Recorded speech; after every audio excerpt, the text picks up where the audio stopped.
नमस्कार, मैं हूं सुरेंद्र नेगी। आप देख रहे हैं media junction 21 media junction TV. इस समय मैं राम मंदिर सेक्टर 47 चंडीगढ़ में हूं और यहां पर श्री शिव महापुराण का कथा का आयोजन कर रहे हैं डॉक्टर मोहन सिंह मिश्रा।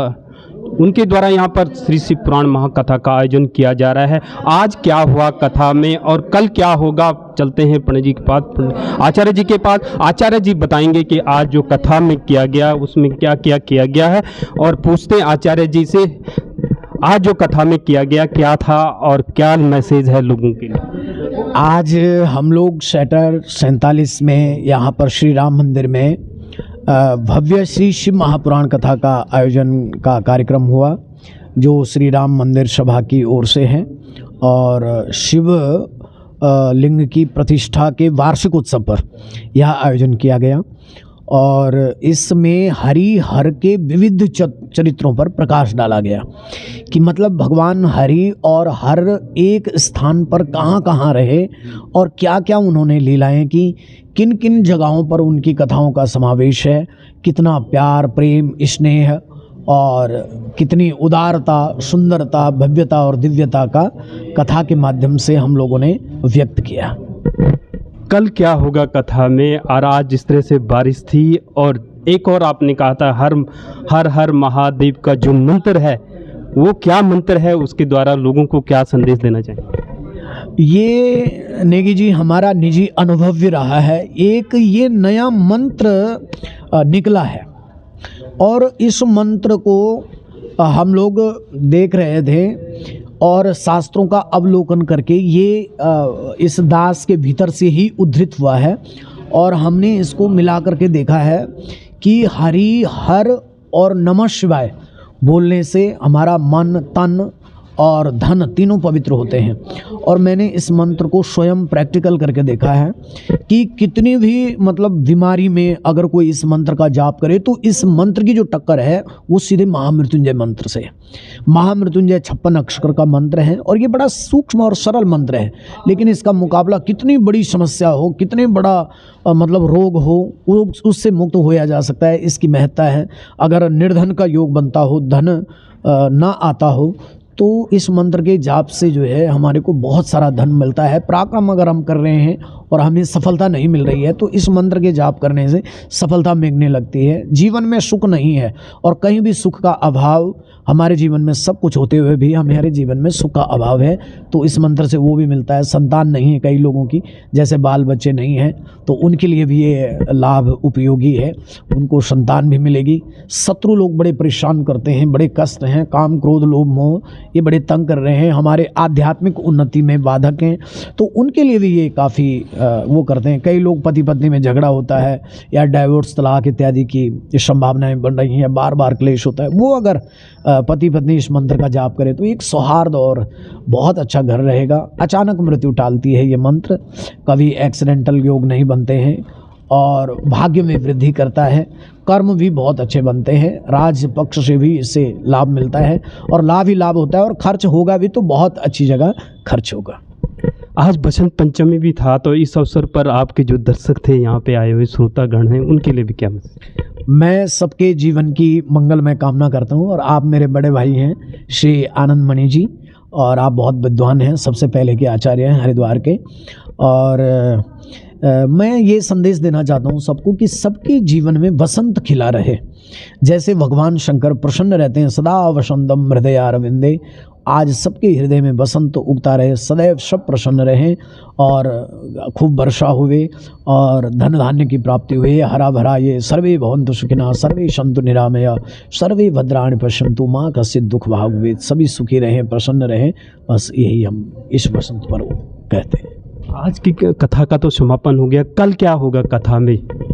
कल हम कथा करेंगे 3 बजे और कल हमारा फिर वही उद्देश्य रहेगा कि हरि और हर की कथाएं जो भी हैं उन सबको व्यक्त करेंगे।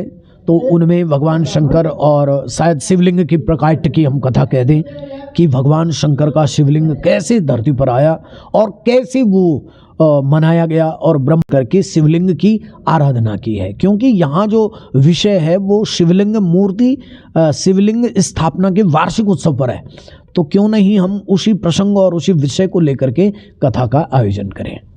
एक और आपने कहा था कि वृंदावन में इस बार आप कथा करेंगे, और वृंदावन में जो आपके जजमान होंगे कैसे आपसे संपर्क करें और कैसे वो आपको उनको ले जाएंगे और कैसे वहाँ पे जो कथा होगा क्या होगा उसका? वृंदावन में हम लोग यहाँ से चंडीगढ़ से हमारे मतलब यहाँ से हमने रेलगाड़ी का एक डिब्बा बुक किया है, जिसमें हमारे साथ काफ़ी लोग चल रहे हैं, और 25 फरवरी को हम यहाँ से 12:25 पर रवाना होंगे। और इसमें हम लोग अभी तक 50 परिवार जुड़ पाए हैं, और ठीक शाम को 7 बजे हम वहाँ पहुँचेंगे, और 26 तारीख से और 4 मार्च तक वहाँ पर भव्य श्री हरिहर महापुराण, जो हरिहर की मैं आपसे चर्चा कर रहा हूँ, वही हरिहर महापुराण की एक हम अपने लेख में भी लिख रहे हैं। समग्र पुराणों के उच्च श्लोक और उनकी कथाएं को संकलन करके एक नया पुराण तैयार करने के प्रयास कर रहे हैं, और उसका नाम होगा श्री हरिहर महापुराण। उसका नामकरण भी किया गया है, और आपके ही सानिध्य में हमने हल्लो माजरा की कथा नवंबर में घोषणा की थी कि हरिहर महापुराण होगा, और वृंदावन में हम वही पुराण सबसे पहले करने जा रहे हैं। ये जो पुराण होगा वहाँ पे कितने दिन का होगा, और जो जजमान लोग हैं उनके लिए कोई चार्जेस है क्या है, और कैसे संपर्क करें आपसे? उनके लिए वहाँ पर ये महापुराण जो है हरिहर महापुराण 7 दिनों तक चलेगा, और 7 दिनों तक हमारे यजमान लोग सब वहीं रहेंगे। और हमने वहाँ पर ये निर्णय किया है कि वे वृंदावन में जब जाते हैं भागा भागी दौड़ा दौड़ी में सब लगा रहते हैं, तो हम लोगों ने सोचा कि क्यों नहीं हम 7 दिन का प्रवास वहाँ होली के समय में करें। और हम लोगों ने सोचा है कि प्रातः पूजन इत्यादि करके और सुबह 9 बजे से और 1 बजे तक कथा करें, 1 बजे लंच करके, और फिर शाम को हम घूम फिरें, खूब आनंद करें, बरसाने की होली मनाएं। और क्या कहना चाहेंगे आज जो यहाँ पे कथा होगी? अच्छा, ये भोले बाबा जी का ये विशेष हमारे बड़े शिवालय का स्थापना दिवस, और ये प्रत्येक वर्ष पर हम शिव पुराण पर ये दिव्य सत्संग रखते हैं। तो इसमें 4 दिन या 5 दिन का विशेष संग होता है, ऐसे ही दिव्य सत्संग। उसमें हमारे ये आचार्य जी डॉक्टर श्री मोहन मिश्रा जी, इनका पहला स्थान। कभी और भी आ जाते हैं, पर अधिकतर इन्हीं का प्रथमेश हमारा मन में रहता है, सभा वालों के मन में, राम मंदिर सभा के, कि भाई उनको हम पहला स्थान दें। और भगवान भोले बाबा जी की बड़ी अपार कृपा है, इसमें कोई शक नहीं। हमारे जो यहाँ पर छोटे शिवालय नर्मदेश्वर हैं, ये हाँ पहले रामेश्वर थे, एक नर्मदेश्वर और एक रामेश्वर, तो दोनों बाबाओं की बड़ी अपार कृपा हमारे सेक्टर के ऊपर और हमारे सभी भक्तजनों के ऊपर। कब तक ये कथा चलेगी, और लास्ट दिन जो आप भंडारा कह रहे थे कब होगा भंडारा, क्या है? ये 26 तारीख तक ये कथा चलेगी। 26 तारीख सुबह पहले अभिषेक होगा, रुद्राभिषेक होता है, भगवान भोले बाबा जी का गुणगान करते हैं, सभी भक्तजन आते हैं, फिर नाम संकीर्तन होगा, और हमारे आचार्य जी के द्वारा फिर ये दिव्य सत्संग होगा 12 साढ़े 12 तक। उसके बाद फिर विशाल भंडारा, आरती पूजा के बाद भंडारा होगा। तो सभी भक्तजन सेक्टर वासियों को बड़ा आनंद आता है, और आचार्य जी के बड़ा भाषा का बड़ा आनंद रहता है। कल फिर लाइव देख सकते हैं आप मीडिया जंक्शन 21 पर शिव महापुराण की कथा की कुछ झलकियां। तो देखते रहे मीडिया जंक्शन 21, और देश और दुनिया के लिए, दुनिया की खबरों के लिए बने रहे mediajunction.tv.com पर।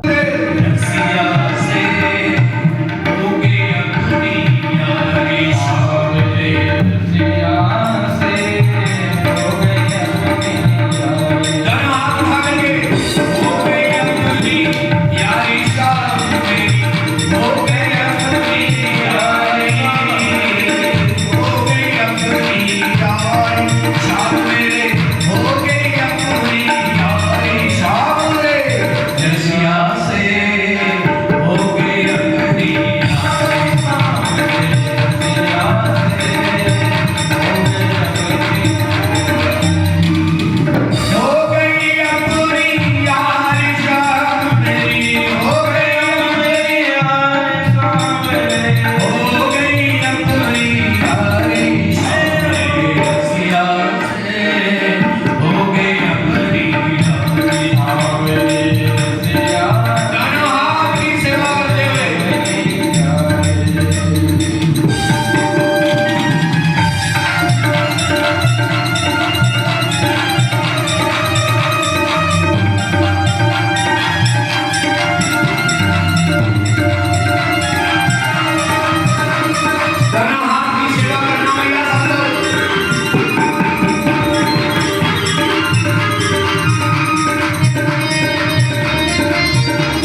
जब यादों में पकड़ने लगी, जब यादों में लगने लगी, भूल गई नींद हमारी।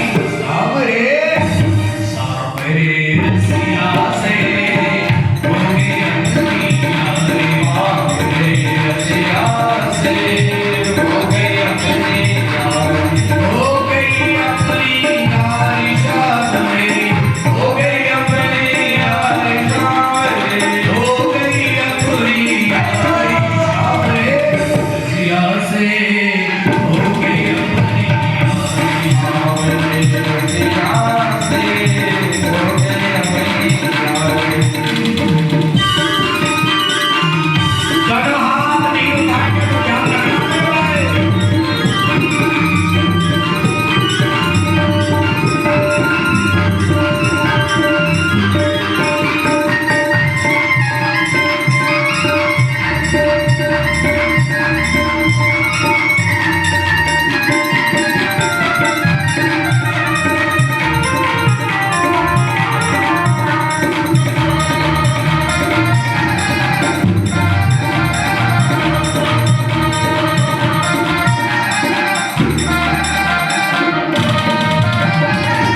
ये रसिया मेरो माखन चुरावे, ये रसिया मेरो माखन चुरावे। हम जिनके पास है नहीं वो क्या माखन भगवान को देंगे? ये हमारी भक्ति ही हमारा माखन है। ये रसिया मेरो माखन चुरावे, ये रसिया मेरो माखन चुरावे, ये रसिया मेरो माखन चुरावे, ये रसिया मेरो माखन चुरावे। कुछ खावे वालन को खिलावे, कुछ खावे वालन को खिलावे, कुछ खावे वालन को खिलावे, कुछ खावे वालन को खिलावे, कुछ खावे वालन को खिलावे, कुछ खावे वालन को खिलावे, कुछ खावे वालन को खिलावे, कुछ खावे वालन को खिलावे। इसने मेरा सब कुछ लूटा, इसने मेरा सब कुछ लूटा, इसने मेरा सब कुछ लूटा, इसने मेरा सब कुछ लूटा। कुछ भी ना छोड़ा बाकी सावरे, सावरे, सावरे रसिया से हो गई अपनी यारी, सावरे रसिया से हो गई अपनी यारी।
तेरी